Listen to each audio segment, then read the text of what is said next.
In 1988, three of the most prestigious radiocarbon dating laboratories in the world analyzed a small sample of cloth from the Shroud of Turin. The result was definitive. The cloth dated to between 1260 and 1390 AD. Medieval. Not 1st century. Case closed. Except that 38 years later, the debate is still raging. The shroud is still considered one of the most mysterious artifacts in Christian history, and despite multiple formal requests from universities and research institutions around the world, the Vatican has refused to authorize a second test. I'm going to walk you through three things in this video. The 1988 carbon dating, what it showed, how it was conducted, and why it should have ended the controversy forever. The problem with that test, the specific methodological issue that researchers identified years later, and why it means the 1988 result may have tested the wrong part of the cloth. And the refusal, the requests for a second test, the scientific justification for performing it, and the reasons the Vatican has given for saying no. Stay with me. Because this is one of the few scientific questions in modern archaeology where a definitive answer exists, the tools to find it are available, and institutional permission is the only thing standing in the way. The Shroud of Turin is a linen cloth, approximately 14 feet long and 3.5 feet wide, bearing the faint image of a man who appears to have been crucified. The image shows front and back views, head to head, as though a body had been wrapped lengthwise in the cloth. The face is bearded. The body shows marks consistent with flogging, a wound in the side, and what appear to be puncture wounds around the head. The shroud has been housed in the Cathedral of St. John the Baptist in Turin, Italy, since 1578. For centuries, it was venerated as the actual burial cloth of Jesus Christ. The Catholic Church never formally declared it authentic, but it permitted veneration and pilgrimage. By the 20th century, the question of authenticity had become a matter of scientific, not just religious, interest. In 1988, the Vatican authorized the first rigorous scientific test of the shroud's age. 3 independent laboratories were selected: Oxford University in England, the University of Arizona in the United States, and the Swiss Federal Institute of Technology in Zurich. Each lab received a small sample of the shroud's fabric, approximately the size of a postage stamp, cut from a corner of the cloth near one edge. The method used was radiocarbon dating, the same technique used to date organic material across archaeology. Carbon-14, a radioactive isotope, decays at a known rate. By measuring how much carbon-14 remains in a sample, researchers can calculate how long ago the organic material stopped absorbing carbon from the atmosphere, in other words, when it died. The 3 labs worked independently. They received the samples blind, without knowing which sample was the shroud and which were control samples. The results were published in the journal Nature in February 1989. All 3 labs produced the same result.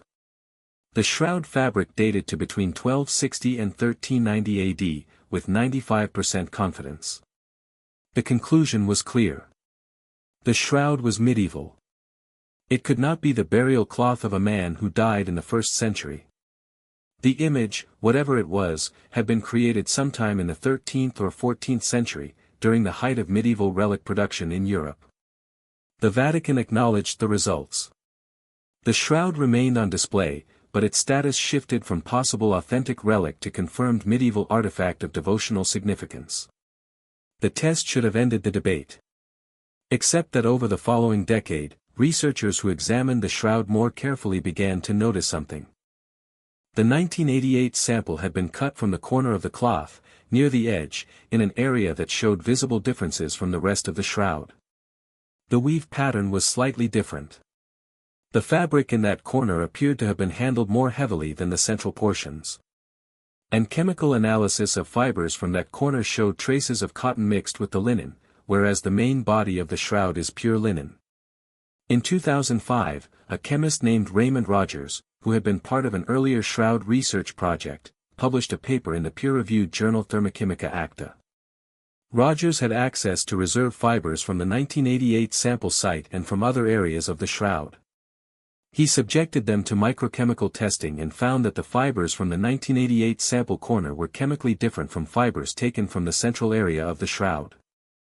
Rogers's conclusion was that the 1988 sample had come from a medieval repair patch, a section of the shroud that had been rewoven at some point in the Middle Ages to repair damage or reinforce a worn edge.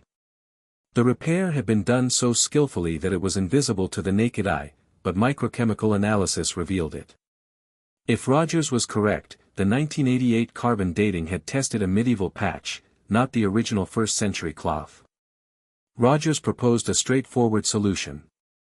Take a second sample from the center of the shroud, away from any edges or areas of possible repair. Date that sample. If it comes back medieval again, Rogers was wrong and the shroud is definitively medieval. If it comes back 1st century, the 1988 result was an artifact of sampling error. Rogers died in 2005, shortly after his paper was published. His conclusion has been debated, supported by some researchers, and dismissed by others. But the central claim, that the 1988 sample may not represent the original cloth, has never been definitively refuted. Multiple research institutions have formally requested permission to conduct a second carbon dating test using a sample from the shroud center. The Vatican has said no. The stated reason for refusing a second test is preservation of the artifact. Carbon dating, even modern methods, requires the destruction of a small sample. The Vatican's position is that removing additional material from the shroud, even a few milligrams, risks further damage to an irreplaceable religious and historical object. This is, on its surface, a reasonable position. Museums and institutions holding ancient textiles routinely limit destructive testing for preservation reasons.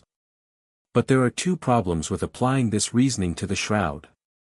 The first is that the amount of material required for modern carbon dating is extraordinarily small. Accelerator mass spectrometry, the technique used in 1988 and improved since, requires only a few milligrams of material, a sample smaller than a grain of rice. The shroud is a large cloth. Removing a sample of that size from an interior location, away from the image, would be microscopically visible but would not materially damage the artifact. The second problem is that the shroud has already been subjected to far more invasive procedures than a carbon dating sample would require.